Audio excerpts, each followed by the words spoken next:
Today we are interviewing local author Betty Passick. Thank you so much for being here with us today in this unusual format. So today I'm just going to ask you a couple of questions.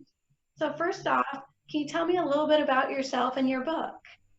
Oh, I would love to. But first of all, Stephanie, thank you for letting me be a part of the 2020 Sterling Lord Festival. I was really pleased in May of 2019 when Lois Blythe, the Collections and Technology Senior Librarian, invited me to come to the library to talk about my first novel, Gangster in Our Midst. And not only was it my first historical novel, but it was a story, a neglected true story about my hometown. So it really was a thrill for me to be able to bring that story to the Burlington area. The Burlington area has a lot of its own history, so I was glad that I think about 100 people showed up to hear me talk about this book. And then after I left the library in December of last year, this novel won a top 100 Notable Indie Book Award. So I was really pleased about that. And then, so it really pleases me to no end to be a part of it, of this, the Sterling Lord 2020 program.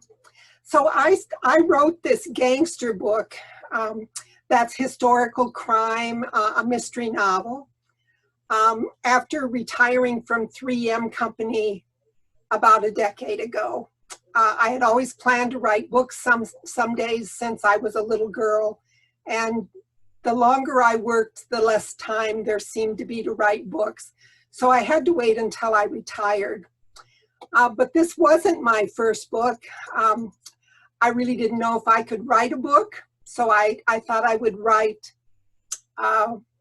research and write my family's history first. Well, it took me 5 years of research and writing to write that book, but it turned out to be quite a book, 400 pages long, and researching my ancestors back to the mid-1800s. During that time, during those 5 years, my church decided to close. So I was asked to write 4 historical pieces for my church. So there was another book in there of 300 pages. So it wasn't until 2016 that I was looking for a new book project. And on that short list of book ideas was the gangster who first came to my hometown in the early 1920s. My family moved into this town in the mid-1950s. And he's one of the first people I heard about when we moved into town. I was just 9 years of age. I never did meet the guy, but I continued to hear about him. Allegedly, he came to my hometown after marrying a local girl. I apologize for my voice today. I'm a little hoarse. And they showed up on Main Street in Fairbank. That's my hometown, even though the name of the town in the book I've changed to Oxbow. But the two of them show up on Main Street in his big black Lincoln, and he's dressed to kill, and he's smoking a thick Cuban cigar. They start attending the Catholic church in town. They stay at her sister's house on the east end of Main Street. When they're in town, their primary residence is either New York, Manhattan, or they also stay in Chicago for a period of time. The locals get to know him through the Catholic Church, and he visits all the Main Street businesses. And eventually he admits that he works for Al Capone and that he's his bookkeeper, but only for his charities. So only for the good part of his business. And that's the story he continues to tell for the next 60 years. They eventually build a home in town, and The neighbors talk about that as well, because it has myriad locks on the doors and windows. And people have just continued to love it, to talk about him, but no one really seemed to know how much of this story was fact or folklore. So in 2016, I decided to find out whether there was a story to be told or not. So that's where the libraries really came in handy for me. There you go.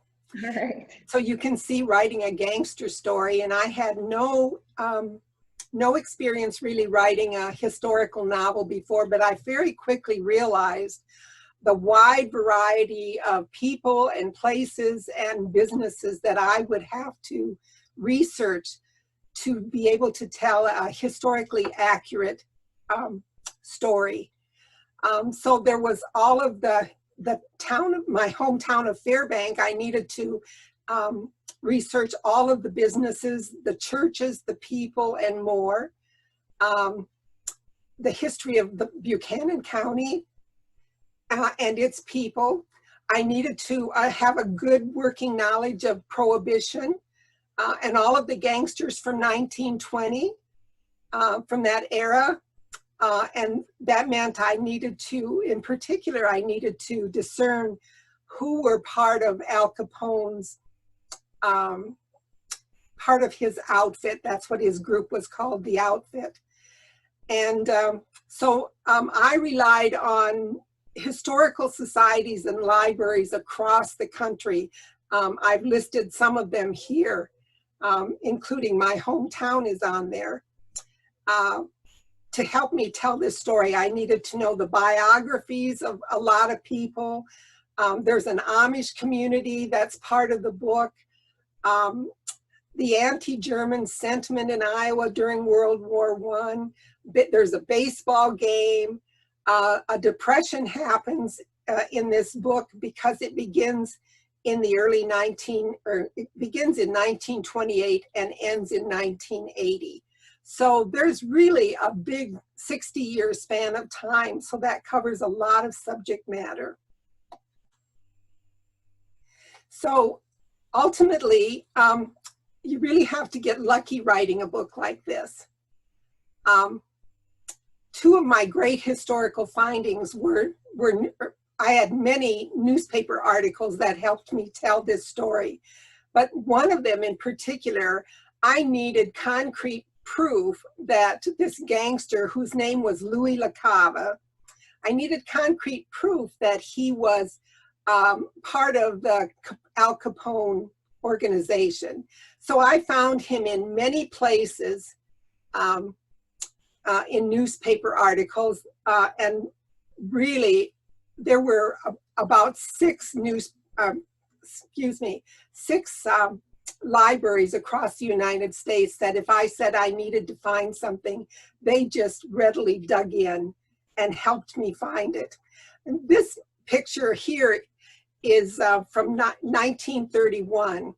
I found it in, or somebody found it for me in the Berkeley Gazette, and it clearly links.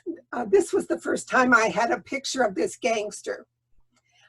Louis LaCava is down in the right-hand corner, and of course, Al Capone is on the left, and it tells a wonderful story in the article that I wouldn't have found anywhere else about how Al Capone banished Louis LaCava in the early 1920s when Louis LaCava was charged with fixing some election, and he blundered it.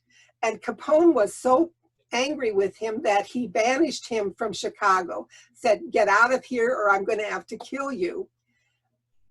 Obviously, he didn't end up killing Louis LaCava, but the tables turned, and in 1931, the feds nabbed Louis LaCava, who indeed was Al Capone's bookkeeper, not just for his charities, though, and they nabbed him to testify at Al Capone's trial on tax evasion.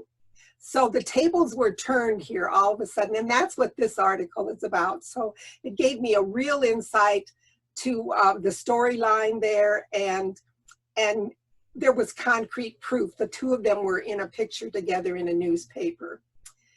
And then there were findings like the story that was an article that appeared in a publication by the University of Missouri. It was called Bandits, Madmen and Suicides, Fear, Anger, and Death in Troubled Iowa Landscape, 1929-1933. So when you're writing historical fiction, one of the things you have to do is tie a lot of pieces together. This article really did tie a lot of pieces. It tied the, not only did we have professional gangsters during that era, but we had a lot of people who were using this opportunity to rob and steal and cheat and get by whatever they could because they just figured the law was too busy to look at everybody. And this tells a wonderful story about the murder of two Kiefer sisters in Knoxville, Iowa. And it's important also because it tells the story of the first time in the United States when they used ballistic evidence from a gun to prove a murder and find the murderer. So it was consequential for several reasons. So there were many articles like this in the that I came across to be able to tell this story, and I think is part of the reason it won the award is because it was really well thoroughly researched. Perfect. And you know, part of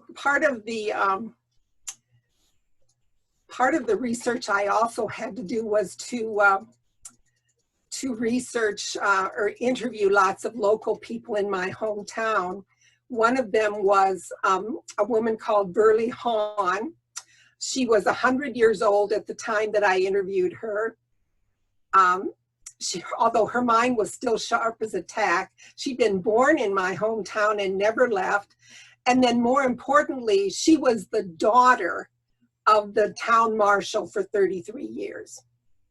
So her father was the marshal at the time that in the early years when this gangster first came to town.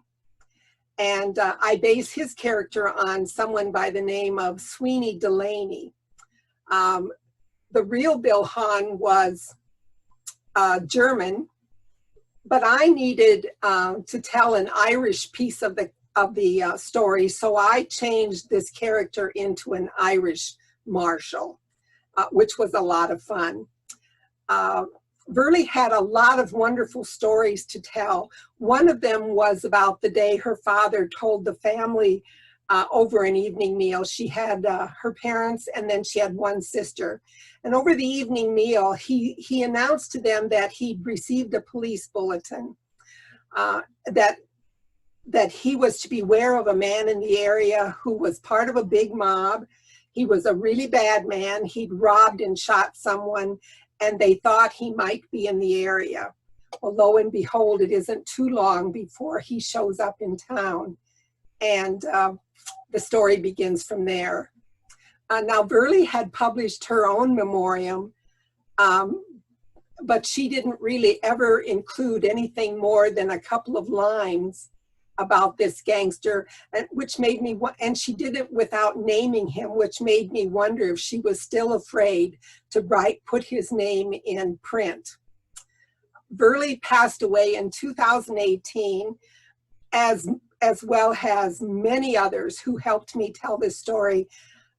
So in hindsight, this story would have never gotten told if I had not taken the initiative to look into this story. My goal in telling this story was to tell a story about what it was like for these people to have a gangster, a real live living gangster living in their midst for 60 years. Some of them really paid attention to newspapers and knew that when he showed up in town the morning after the St. Valentine's Day massacre in Chicago, when 7 of the Bugs Moran group were slaughtered. He showed up in town the next morning without his wife, and boom, he was just there. And there were people who noticed that, and noticed that the article in the newspaper about that, those assassinations, and they had started to put 2 and 2 together. But here, 60 years later, here I am telling this story, and with their help through those interviews. Their personal stories that they told me probably didn't happen exactly the way I told them in the book. So I took a little license there, but that's why it's called historical fiction, because not everything in the story is always exactly the way it happened, because who knows how it really happened back then. And I tried to keep happenings accurate on the worldwide stage. So there's as I said, the Great Depression happens, the World War II happens, and many important events. So you really get a sense of real history during that time. I just thought I would read the book description from the book cover back, just to give you a sense of what you can expect in this book.